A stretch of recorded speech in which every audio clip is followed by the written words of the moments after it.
जय हिंद मेरे सभी प्यारे विद्यार्थियों को।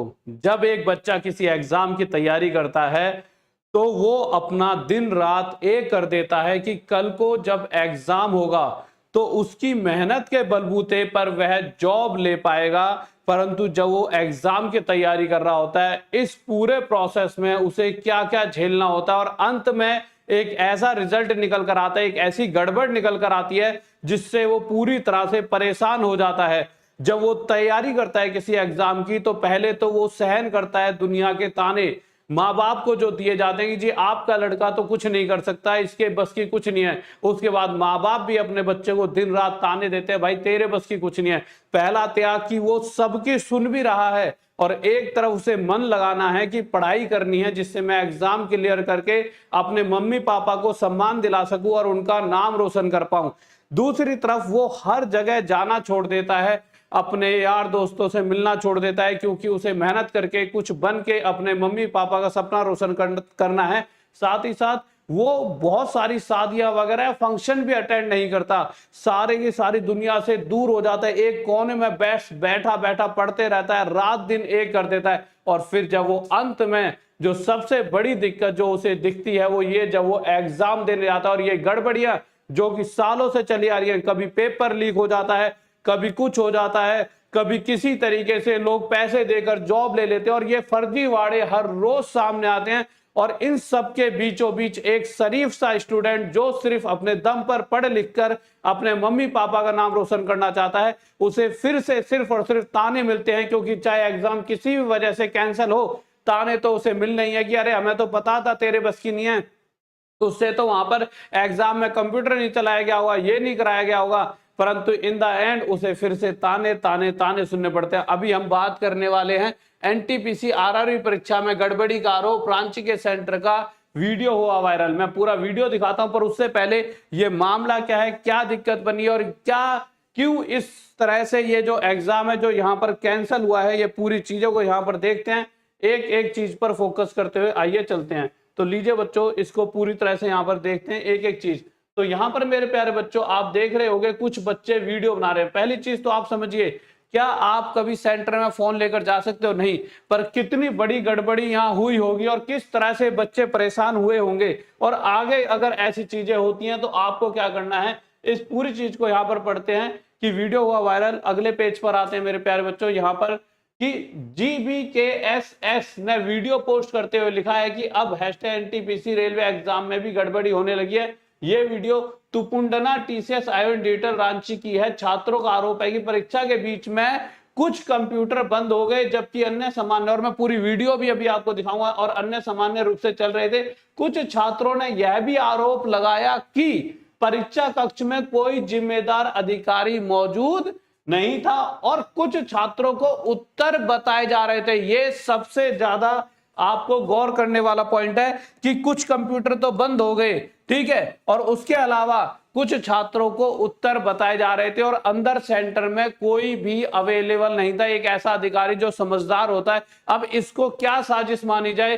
क्या इसे ये समझा जाए कि मेरे भाई कि कुछ बच्चों के तो कंप्यूटर बंद कर दिया जिससे वो परेशान हो जाए, और इसी आड़ में जिन बच्चों से पैसे लिए गए होंगे या जिस तरह से भी उनकी व्यवस्था बनाकर चुपचाप से उन्हें पास करा दिया जाए। अब वो तो चीज सामने निकल कर आएगी जब जांच होगी। अभी बस हम एक सोच सकते हैं कि ऐसा क्या रहा होगा कि क्यों इस तरह से बच्चे इस बात को कह रहे हैं कि कुछ बच्चों को आंसर बताए जा रहे थे, उत्तर बताए जा रहे थे, जिससे परीक्षा की निष्पक्षता पर सवाल उठते हैं।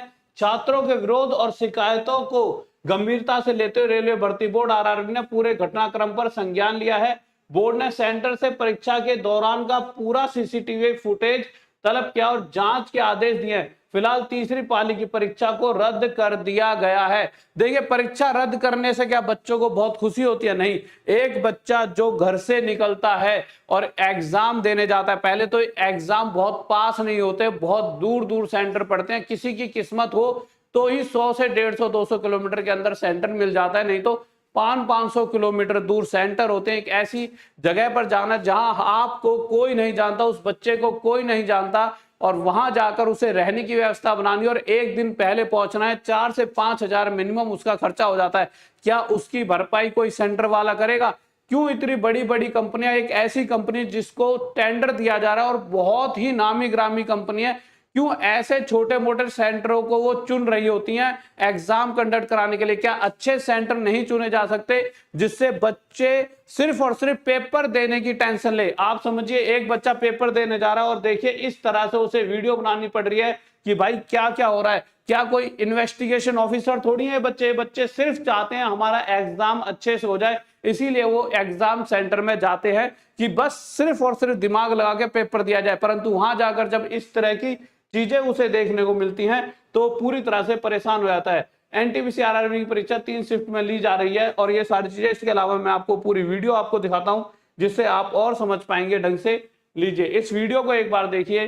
देखिए इस वीडियो में आप किस तरह से, इसे थोड़ा सा बड़ा भी कर देता हूं, इस वीडियो को अगर आप देखोगे तो आप समझ पाओगे कि आप इधर देखिए कुछ कंप्यूटर बिल्कुल बंद पड़े हुए हैं और कुछ पर बच्चे पेपर दे रहे हैं और कुछ पे आंसर्स भी देख रहे होंगे जैसे आंसर क्लिक हुए हैं, यानी कहीं ना कहीं पेपर चल रहा है। वो पेपर कोई सीट पे बैठा नहीं है, पर या तो ये कंप्यूटर या तो ये रुक गया है, बिल्कुल ही हैंग हो गया किसी बच्चे का, या अपने आप भी आजकल ऐसे सॉफ्टवेयर आ गए कि एग्जाम अपने आप होते रहता है। अब देखिए ये तो जांच का विषय है क्या होगा, पर कोई भी बच्चा नहीं चाहता कि इस तरह से उसे वीडियो बनानी पड़े या फिर मतलब कुछ भी हो, कोई बच्चा परेशान नहीं होना चाहता इतनी दूर से, वो सिर्फ पेपर देने जाता है। अब बच्चे के ऊपर कह दिया जाता है कि बच्चों ने आकर वहां पर इस तरह की चीजें करी, गलत चीजें करी। मेरे भाई बच्चा कुछ गलत नहीं करना चाहता, उसका सिर्फ और सिर्फ एम होता है एग्जाम देना। अगर आप इतनी बड़ी कंपनी होके अच्छे सेंटर प्रोवाइड नहीं कर सकते बच्चे को जिससे वो एग्जाम दे पाए, जबकि बच्चा एग्जामिनेशन फीस देता है,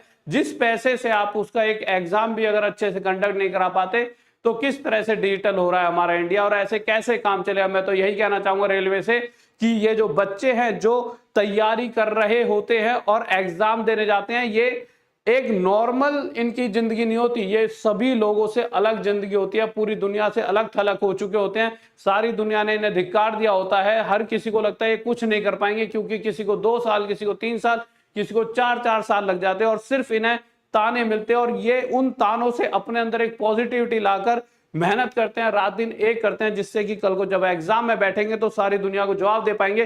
पर जब वो एग्जाम में बैठते हैं तो कभी कंप्यूटर बंद, कभी कुछ बंद, कभी कैंसिल हो गया, इसी तरह की परेशानियां फिर और उन्हें परेशान करने लग जाती हैं। कैसे हमारा देश आगे बढ़ेगा जब हमारा युवा जो सबसे ज्यादा मेहनत कर सकता है वो इसी तरह की चीजों में लगे रहे? एक युवा जो 5 साल में देश को आगे बढ़ा सकता है, वो 5 साल सिर्फ एक कमरे में बैठ के सिर्फ तैयारी तैयारी तैयारी करे जा रहा है और कल को बूढ़ा हो जाएगा, जब उसकी 35 साल उम्र हो जाएगी, जब उसकी काम करने की स्थिति या शरीर उस लेवल का नहीं बचेगा, तब वो किस तरह से देश के लिए योगदान कर पाएगा? तो यही मैं कहूंगा सरकार से, रेलवे से, कि अच्छे से अच्छे सेंटर्स, अभी हमारा देश बहुत आगे जा रहा है, जिस तरह से सभी मीडिया चैनल्स बताते हैं, तो जरूर इस चीज पर भी फोकस करें कि किस तरह से ये बच्चों के साथ हो रहा है, इन चीजों पर फोकस करें, अच्छे अच्छे सिस्टम लगाए जाएं। और बच्चे को खुशी नहीं होती कि पेपर कैंसिल हो रहा है, उसका दुखी होता है क्योंकि उसका समय फिर से बर्बाद होगा, फिर वो उसी प्रक्रिया में जा रहा होता है और घर वाले जाके तो उसे ताने ही देंगे, क्योंकि दुनिया उन्हें ताने देती है तो वो आगे दे देते हैं बच्चों को। और मैं बात साफ साफ कहूंगा कि बच्चों के लिए सही तरीके से चीजें होनी चाहिए, नहीं तो सब मिलकर, हम सब खड़े हैं बच्चे आपके साथ अन्याय नहीं होने देंगे। बस आप जब भी कभी किसी सेंटर पर एग्जाम देने जाएं, चाहे कोई भी बच्चा हो, अगर लगता है कहीं कोई गड़बड़ हो रही है तो आप भी इन बच्चों की तरह आवाज उठाएं, क्योंकि ये जब ये गड़बड़े सारी दुनिया के सामने आएंगे, क्योंकि सोशल मीडिया ना होता शायद और कितने सेंटर होंगे ऐसे जहां पर ये चीजें बाहर ही ना आ पाई हो। शायद अगर सोशल मीडिया ही ना हो या सोशल मीडिया ना होता तो इस तरह की चीजें कभी शायद बाहर ही ना आ पाती। तो कब से ये चीजें चली आ रही है हमारे देश में कि कितना फर्जीवाड़ा चलता रहता है। तो आप सबको खुद अपनी आवाज उठानी है और आपके साथ हम सब खड़े हैं और आपको कभी भी डरना नहीं है, क्योंकि आप अपने हक के लिए बोल रहे हो। ओके मेरे प्यारे बच्चों, अपना ख्याल रखना। जय हिंद, जय भारत।